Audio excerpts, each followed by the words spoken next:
Hey guys welcome back to MERN stack series. So last 3 వీడియోస్‌లో మనము dam అంటే document object మాల గురించి చాలా బాగా తెలుసుకున్నాం అనమాట. అంటే అసలు ఉన్న ఎలిమెంట్స్ ఎలా యాక్సెస్ చేయాలి, కొత్తగా మనము స్టైలింగ్ ఎలా యాడ్ చేయొచ్చు, అలాగే ఈవెంట్స్ అంటే ఏంటి, ఈవెంట్ హ్యాండ్లింగ్ ఏమి, డిఫరెంట్ టైప్స్ ఆఫ్ ఎలా యాడ్ చేయొచ్చు, అవన్నీ ఈవెంట్ ప్రాపగేషన్, ఇంటర్వ్యూకి సంబంధించి అన్నీ తెలుసుకున్నాం కదా! సో ఆ వీడియోస్ మిస్ అయితే ఇక పైన ఐకాస్ట్‌లో చెక్ చేయండి. ఇది డామ్ సంబంధించి లాస్ట్ వీడియో అనమాట. ఈ వీడియోలో మనము ఇప్పటివరకు జస్ట్ ఉన్న ఎలిమెంట్స్‌నే యాక్సెస్‌ని మాడిఫై చేసాం గానీ, జావా స్క్రిప్ట్ యూజ్ చేసి హెచ్‌టీఎంఎల్‌లో కొత్త ఎలిమెంట్స్‌ని ఎలా క్రియేట్ చేయొచ్చు, వాటిని ఎలా యాడ్ చేయొచ్చనేది ఈ వీడియోలో తెలుసుకుందాం. సో, మన ఛానెల్‌లో మెన్స్టాక్ సీరీస్ సంబంధించి every Monday and Thursday evening 7:10 పీఎంకి కొత్త వీడియో వస్తుంది. ఎవ్రీ వీడియోకి 2 డేస్ గ్యాప్ ఉంటుంది కాబట్టి ప్రాక్టీస్ చేయండి.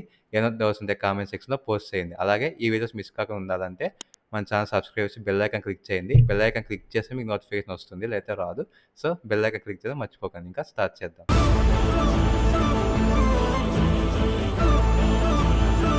సో గైస్ మనము ఇప్పుడు మనం ఫస్ట్ మెయిన్ గోల్ ఏమంటే మీరు ఇక్కడ ఉంది కదా, ఇది రన్ అవుతుంది చూపిస్తాను.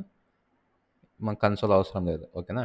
సో మన మెయిన్ గోల్ ఏమంటే నా యూజర్ నేమ్ ఇస్తాను, పాస్వర్డ్ ఇస్తాను, ఏజ్, మెసేజ్ సంథింగ్ ఇస్తాను, ఓకే. నేను జనరేట్ టెక్స్ట్ మీద క్లిక్ చేయగానే నాకు కింద ఇక్కడ ఇంకో టెక్స్ట్ రావాలి. ఆ టెక్స్ట్ ఏముందంటే my name is Sharad, my password is 1234, ఓకేనా, my age is 23 and this is using for demo, ఓకేనా. సో అట్లా ఒక సెంటెన్స్ రావాలి నాకు. ఆ సెంటెన్స్ అంతా ఒక పేరాగ్రాఫ్ లాగా రావాలి, ఓకేనా. ఇది ఎలా చేయాలో చూద్దాం. దీనికి ఫస్ట్ మనం ఏం చేయాలంటే మనకి వీటన్నిటికీ వాల్యూస్ కావాలి కదా. సో వాల్యూస్ కావాలంటే మనము ఇవన్నీ తెచ్చుకోవాలి. ఏవి? ఈ ఇన్పుట్ కానీ ఇవన్నీ మనం తెచ్చుకోవాలి కదా. ఇవన్నీ ఎలా తెచ్చుకోవాలో మీకు ఆల్రెడీ తెలుసు కాబట్టి ఇక్కడ నేను వెంటనే రాజేస్తాను అనమాట. లెట్ ఫస్ట్ నేమ్, ఓకేనా. Name is equals to document dot query selector, ఓకేనా. నేను క్వైరీ సెలెక్టర్ యూజ్ చేసి హ్యాష్ ట్యాగ్ అని పెట్టి యూజర్ నేమ్ వెళ్తా. ఓకే, ఇది బాగానే ఉంది. సేమ్ ఇలాగే కాపీ చేద్దాం. ఓకే, నాకు ఇప్పుడు 4 వాల్యూస్ వచ్చినాయి. మనకు 4 అయినా ఉండేది, 4 వాల్యూస్ వచ్చినాయి. ఇప్పుడు నాకు నేను ఏం చేస్తాను అంటే బటన్ కూడా తెచ్చుకోవాలి కదా. So let btn is equals to అదే కాపీ పేస్ట్ చేద్దాము. పోయింది, ఓకే. టైప్ చేద్దాము document dot query selector btn. So మన ఫస్ట్ స్టెప్ ఏంటి? ఇవంతా ఎప్పుడు జనరేట్ కావాలా? ఈ బటన్ క్లిక్ చేసినప్పుడు జనరేట్ కావాలి కదా. సో అంటే ఈ బటన్ క్లిక్ చేసినప్పుడు జనరేట్ కావాలంటే నా ప్రీవియస్ క్లాస్లో ఎక్స్ప్లెయిన్ చేస్తాను ఏమని. దానికి ఈవెంట్ లిజనర్ యాడ్ చేయాలి. So btn dot best way add చేసేకి యాడ్ ఈవెంట్ లిజనర్, ఓకేనా. దీనికి ఏమి ఈవెంట్ క్లిక్ చేసినావు కాబట్టి క్లిక్, ఓకే. ఇదొక బాగుంది. కామా ఫంక్షన్ రాస్తున్నాం. ఇప్పుడు మనకి ఏం కావాలంటే ఈ వాల్యూస్ అని ఒక సెంటెన్స్ లాగా రావాలి. ఇప్పుడు మనకి డైరెక్ట్ వాల్యూ అంటే కన్సోల్ డాట్ లాగా ప్రింట్ చేసేయచ్చు. కానీ మనకి ఏం కావాలంటే ఒక పేరాగ్రాఫ్ ఎలిమెంట్ ప్రకారము ఇక్కడ పేరాగ్రాఫ్ వదిలే H3 తీసుకున్నాం, కొంచెం బోల్డ్ కనిపిస్తుంది కాబట్టి ఒక హెడ్డింగ్ ఎలిమెంట్ లాగా నాకు ఇక్కడ రావాలి. ఈ కింద ఈ బటన్ కింద రావాలి నాకు. సో దీని ద్వారా దీనికి మనం ఏం చేసామంటే ఫస్ట్ లెట్ టెక్స్ట్, మనకు ఫైనల్గా కావాల్సిన టెక్స్ట్ కాదు, text is equals to document dot. ఇప్పటివరకు నేను చెప్పినవన్నీ మీకు ప్రీవియస్ వీడియోస్లో నేను ఎక్స్ప్లెయిన్ చేసినవే, కొత్తగా ఏం యూస్ చేయలేదు. సేమ్ సింటాక్స్, సేమ్ ఎగ్జాంపుల్, ఓకేనా. ఇప్పుడు రాసే కొత్త క్రియేట్ ఎలిమెంట్, ఓకేనా. క్రియేట్ ఎలిమెంట్ అని చెప్పి మీకు ఏ ఎలిమెంట్ కావాలి? నాకు H3 కావాలి కాబట్టి H3. అంటే దీని మీనింగ్ ఏమంటే నువ్వు ఒక ఎలిమెంట్ని క్రియేట్ చేస్తున్నావు, HTML ఎలిమెంట్ని. ఆ ఏది ఎలిమెంట్? H3, ఓకేనా. ఓకే, క్రియేట్ చేసినావు, బాగానే ఉంది. ఇప్పుడు ఈ ఎలిమెంట్కి టెక్స్ట్ యాడ్ చేయాలి. ఏది? టెక్స్ట్ కంటెక్స్ట్ యాడ్ చేయాలి, ఓకేనా. లెట్ కంటెక్స్ట్ ఈజ్ కోసం వెళ్దాం. కంటెక్స్ట్ వచ్చి మనం దీనికి ఏ టెంప్లెట్ లిటరస్ యూజ్ చేద్దాం. ఇది నేను నా స్ట్రింగ్స్ వీడియోస్లో ఎక్స్ప్లెయిన్ చేస్తాను, ఓకేనా. మీరు ఒకవేళ ఆ వీడియో చూడకపోతే చెక్ చేయండి. స్ట్రింగ్స్ సంబంధించిన వీడియోస్లో ఇది ఎక్స్ప్లెయిన్ చేస్తాను. దీని ద్వారా మనం ఏం చేయొచ్చు, ఒక స్ట్రింగ్లో మనకు కావాల్సిన వేరియబుల్స్ ఉన్న వాల్యూస్ని రీప్లేస్ చేసి చెప్పుకుందాం దాంట్లో. సో ఇక ఏం చేస్తుంటే మై నేమ్ ఈజ్, ఓకేనా. మై నేమ్ ఈజ్ ఏముండాల? నేమ్ ఉండాల కాబట్టి నేమ్ అంటే ఏమొస్తుంది ఇక్కడ మనకు? జస్ట్ ఆ ట్యాగ్ వస్తుంది. కానీ నేమ్లో ఉన్న ఏం కావాలి? వాల్యూ కావాలి, ఓకేనా.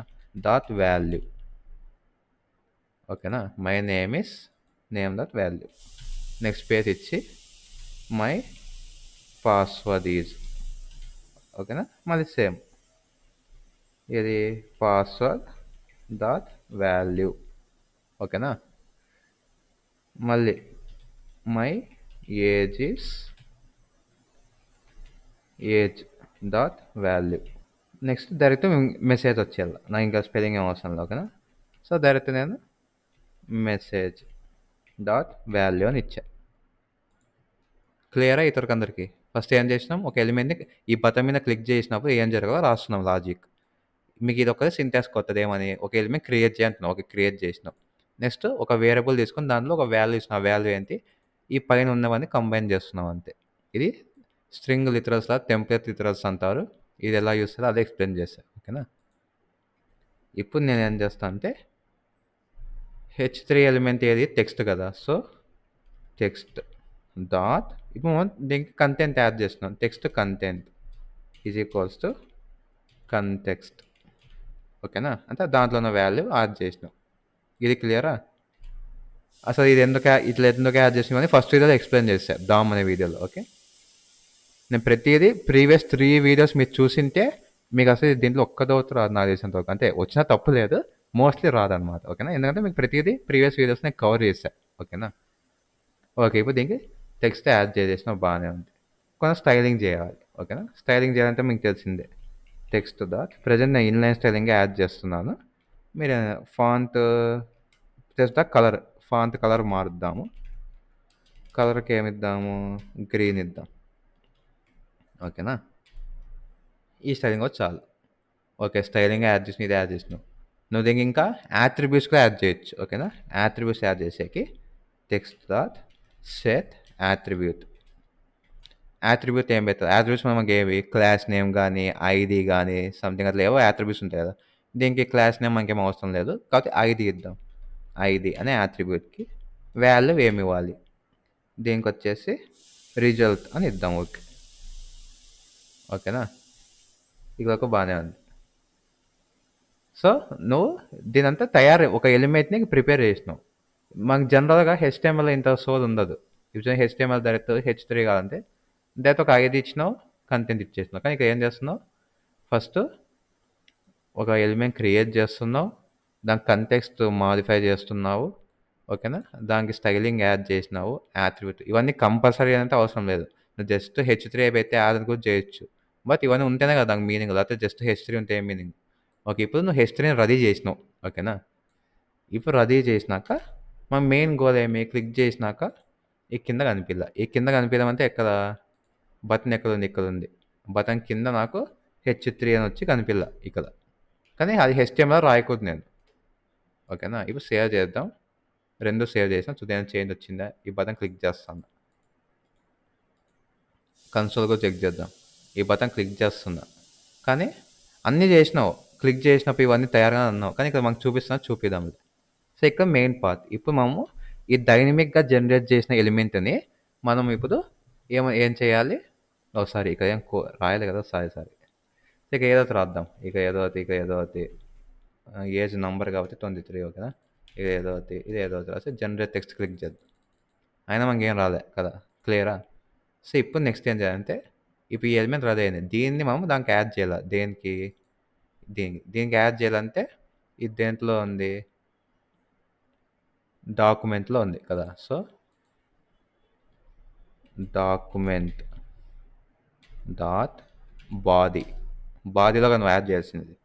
సో బాడీ నువ్వు ఏది యాడ్ చేయాలనుకుంటానో ఇది. సో దీనికి వచ్చేసి అపెండ్. ఓకేనా. చైల్డ్ అని చెప్పి టెక్స్ట్. ఓకేనా. ఇప్పుడు నేను రన్ చేస్తాను, చూద్దాం. యూజర్ నేమ్ శరత్ ఇస్తా. ఓకేనా. పాస్వర్డ్ ఏదో టైప్ చేసేస్తాను. ఏజ్ 23 ఇస్తున్నా. మెసేజ్ దిస్ ఈజ్ డెమో అని కొట్టి జనరేట్ టెక్స్ట్ క్లిక్ చేస్తున్నా. చూసారా, ఇక మీకు యాడ్ అయిపోయింది. ఓకేనా. మీరు మళ్ళీ కోడ్లో పోయి చెక్ చేయండి, మీ కోడ్లో ఇక్కడ ఏం కనిపించదు ఇది. క్లియర్. అదే డైనమిక్గా జనరేట్ అవుతుంది యూజర్ ఇన్పుట్ బట్టి డైనమిక్గా. మరి ఇక్కడ ఎలిమెంట్స్ చెక్ చేయండి. ఓకేనా. Input ID user name okay వదిలేస్తే కానీ అదే ఇది చూడండి. అంటే ఇప్పుడు చూడండి, ఇక్కడ స్క్రిప్ట్ ద్వారా జనరేట్ అని చూపిస్తాను మీకు ఇది. చూసా, ఐడి రిజల్ట్ వచ్చింది, style colour green, inline CSS వచ్చింది, my name is Sharad, my password is my. ఓకేనా. సో, ఇలా మనం డైనమిక్‌గా ఒక ఎలిమెంట్ యాడ్ చేసుకునేకి ఇవన్నీ మనకు యూజ్ అవుతుంది. ఇప్పుడు మీరు ఇంకో డౌట్ రావచ్చు. మెయిన్ డౌట్ వచ్చేసి మీరు డైరెక్ట్ బాడీకి అటాచ్ చేసేసారు. ఓకేనా? బాడీ అంటే ఏది? ఇది. ఇప్పుడు ఇది మాకు బాడీలో ఇక్కడొద్దు. స్టార్టింగ్‌లో కావాలి. మనకు జనరల్‌గా ఎప్పుడైనా బాడీకి ఎండింగ్‌లోనే అవి అటాచ్ అవుతాయి. స్టార్టింగ్‌లో అటాచ్ అవ్వవు. ఓకేనా? అంటే ఉన్నవన్నీ తర్వాత నెక్స్ట్ కోర్‌కి అటాచ్ అవుతాయి. నాకు స్టార్టింగ్‌లో కావాలి అంతే. Body dot prepend. ఓకేనా? Control Z okay. ప్రిపెండ్ అని చెప్పి సేవ్ చేశారనుకోండి. ఇవి చూడండి. మీకు ఇప్పుడు ఏం కనిపియదు. ఓకేనా? ఇప్పుడు శరద్ పాస్వర్డ్ సంథింగ్ ఏదో ఏజ్ 23 ఏదో సంథింగ్ ఇచ్చి జనరేట్ చేసుకొడితే స్టార్టింగ్‌లో బాడీకి స్టార్టింగ్‌లో మనకు కనిపిస్తుంది. అది ప్రిపెండ్. సో, ఇలా మనము డైనమిక్‌గా ఒక యాక్షన్ పెర్ఫార్మ్ చేసినప్పుడు డైనమిక్‌గా మీరు ఒక ఎలిమెంట్ ఇలా జనరేట్ చేసుకోవచ్చు. ఓకే. ఇప్పుడు నెక్స్ట్ ఫస్ట్ పార్ట్ క్లియర్. ఇంకా సింపుల్ థింగ్ ఒక చిన్న స్మాల్ థింగ్ ఉంది దీంట్లో. సో, ఆ స్మాల్ థింగ్ వచ్చేసి ఇప్పుడు మనకు ఒక ఇది క్రియేట్ చేసినా బానే ఉంది. డైరెక్ట్ బాడీలో. నాకు అలా కాదు. దీంట్లో ఒక కంటైనర్ ఉంది అనుకుందాం. ఫర్ ఎగ్జాంపుల్ డివ్ ఓకేనా? దీంట్లోకి నేను యాడ్ చేయాల. నాకు దీంట్లోకి కాదు దీంట్లోకి యాడ్ చేయాలనుకుందాం. ఓకేనా? అప్పుడు ఏం చేస్తామంటే దీనికి ఒక ఐడి ఇద్దాం. Div which goes dynamic text అని ఇస్తది. సో, ఈ డివ్ అనే దాంట్లోకి నాకు యాడ్ చేయాలి బయట కాదనుకున్నప్పుడు ఏం చేస్తామంటే ఫస్ట్ ఆ డివ్ తెచ్చుకో. లెట్ కంటైనర్ అని పెట్టుకున్నాను. డివ్ అంటే container document dot query selector hash tag దానికి ఏమి ఇచ్చినావా ఇప్పుడు ఇస్తే మర్చిపోతే డైనమిక్ టెక్స్ట్ కదా. సో, ఇప్పుడు నేను ఈ కంటైనర్ అనే దాంట్లోకి ఈ ఇది ఈ హెచ్3 అనేది యాడ్ చేయాలనుకున్నా. అప్పుడు ఇదంతా ఇంత సోది అవసరం మనకు డాక్యుమెంట్ డాట్ బార్ డాట్ అవేం ఓకేనా. కంటైనర్ డాట్ అపెండ్ ఓకేనా. టెక్స్ట్ ఒక ఇలాగ వచ్చింది. ఇప్పుడు చూద్దాం. చూస్తే మీకు డివ్ అని ఉంది. డివ్ ప్రెజెంట్ ఖాళీగా ఉంది. నేను ఏదో సోది ఇస్తా. ఏ చూద్దాం ఓకే. చూసారా ఆ కంటైనర్లోకే వచ్చింది. మీకు ఇక్కడ చూడండి ఈ ఎలిమెంట్స్లో ఇక్కడ డివ్ అనే దాంట్లోకి వచ్చింది చూడండి. ఓకేనా. డివ్ అనే దాంట్లోనే మీకు ఈ కోడ్ అంతా ఉంది. బయట లేదు. సో, అలా మీరు ఎప్పుడైతే డైరెక్ట్ మీ హెచ్టీఎంఎల్ కోడ్‌లోకి అంటే ఈ బాడీలోకి యాడ్ చేయాలనుకుంటారో డాక్యుమెంట్ డాట్ బాడీ అని యూజ్ చేస్తే సరిపోతుంది. ఓకేనా. లేదు పర్టిక్యులర్ ఎలిమెంట్ లోపల దీన్ని అపెండ్ చేయాలనుకుంటున్నావు. ఓకేనా. అప్పుడు ఆ పర్టిక్యులర్ ఎలిమెంట్‌ని తెచ్చుకో దాని డాట్ అపెండ్ చేయాలి. ఓకే. ఇదివరకు బానే ఉంది. నేను రిమూవ్ కూడా చేయాలనుకుంటున్నా. ఓకేనా. ఏం రిమూవ్ చేద్దామంటే టెక్స్ట్ ఒకసారి జనరేట్ అయిపోయినాక ఇంక బటన్ కనిపియకూడదు. ఓకేనా. సో, ఆ బటన్ క్లిక్ చేయగానే నేనేం చేస్తానంటే ఇది డాక్యుమెంట్ డాట్ ఆ బటన్ ఎక్కడుంది? బాడీలో ఉంది. కాబట్టి body dot remove child remove child ఓకేనా. రిమూవ్ చైల్డ్ ఏది బటన్ బీటీఎన్. ఇప్పుడు చూద్దాం. ఏదో సంథింగ్ రాస్తున్నా, ఇక రాస్తున్నా, ఇక రాసి జనరేట్ టెక్స్ట్ క్లిక్ చేస్తాను. చూసారా? బటన్ వెళ్ళిపోయింది. క్లియరా? సో, ఈ విధంగా మనము డైనమిక్‌గా ఒక పర్టిక్యులర్ యాక్షన్ జరిగినప్పుడు మీరు ఎలిమెంట్స్ క్రియేట్ చేసుకోవచ్చు, రిమూవ్ చేసుకోవచ్చు.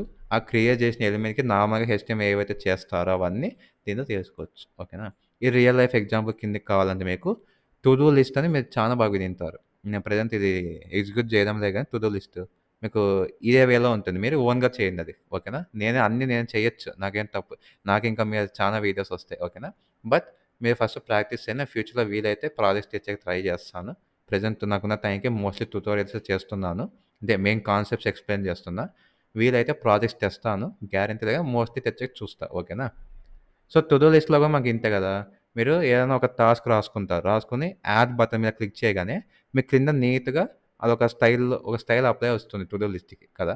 సో, అవన్నీ ఎలా వస్తుంటే ఇలా. ఓకేనా. సో, యాడ్ బటన్ క్లిక్ చేయగానే నాకొక ఎలిమెంట్ క్రియేట్ కావాలా, దానికి ఈ స్టైలింగ్‌గా ఉండాలా ఇది. ఇప్పుడు చూడండి మీకు అప్పుడు నంబర్ ఆఫ్ మీకు సేమ్ హెచ్టీఎంఎల్‌లో చేయొచ్చు కదా ఇదన్నీ దీంట్లో ఎందుకు అనుకోవచ్చు. ఇప్పుడు టు డూ లిస్ట్‌లో నువ్వు యాడ్ చేసేది ఎన్ని యాడ్ చేస్తావో మనకు తెలీదు. హెచ్టీఎంఎల్‌లో కోడ్ అన్నీ నీకు ముందే చూపిస్తుంది కదా అవుట్‌పుట్ అనేది. సో, ఇలాంటి కేసెస్‌లో డైనమిక్‌గా నేను ఒక యాక్షన్ పెర్ఫార్మ్ చేసినప్పుడు నాకక్కడ కంటెంట్ అనేది చూపియాలనుకున్నప్పుడు మీరు యూజ్ చేయొచ్చు. ఓకే. ఈ డైనమిక్ హెచ్‌టీఎంఎల్ యూజ్ చేసి ఇట్లా ఎలిమెంట్ క్రియేట్ చేయడము, అపెండ్ చేయడం, రిమూవ్ చేయడము, యాట్రిబ్యూట్స్ సెట్ చేయడము. ఓకేనా. కలర్స్, స్టైలింగ్ అన్నీ. ఓకేనా. ఇక నేను ఇన్‌లైన్ యూజ్ చేసిన జనరల్‌గా మీకు తెలుసు కదా! ఇది సీఎస్ఎస్ యాడ్ చేయాలంటే text dot class list dot add అని చెప్పి సీఎస్ఎస్ క్లాస్ నేమ్ ఇచ్చినా గాని వస్తది మామూలుగా. ఓకేనా. ఇవన్నీ ప్రీవియస్ వీడియోస్‌లో ఎక్స్‌ప్లెయిన్ చేశా. సో, ఈ వీడియోతో మీకు ఈ 4 వీడియోస్‌తో ఈ వీడియోగా ఇది ఫోర్త్ వీడియో. ఈ 4 వీడియోస్ కలిపి మీకు డామ్ అనేది కంప్లీట్‌గా అర్థమైంది. దాని యూసేజ్ ఎవ్రీథింగ్ అర్థమైందని అనుకుంటున్నా. ఓకేనా. సో, గైస్ ఇది ఈరోజు వీడియో అనమాట. ఈ వీడియో మీకు అర్థమైతే లైక్ చేసి కామెంట్ చేయండి అర్థమైందని. ఒకవేళ డౌట్స్ ఉన్నా కామెంట్ చేయండి. రిప్లై ఇస్తాను. ఇంక ఈ వీడియోతో మీకు JavaScript basic to intermediate level అయిపోయింది. సో, నెక్స్ట్ అడ్వాన్స్ కాన్సెప్ట్స్ ఉంటాయి. ఇంకొక 4 వీడియోస్ ఉంటాయి. సో, అది అయిపోతే మీకు జావాస్క్రిప్ట్ కంప్లీట్‌గా వచ్చినట్టనమాట. సో, నెక్స్ట్ వీడియోలో మళ్ళీ కలుసుకుందాం.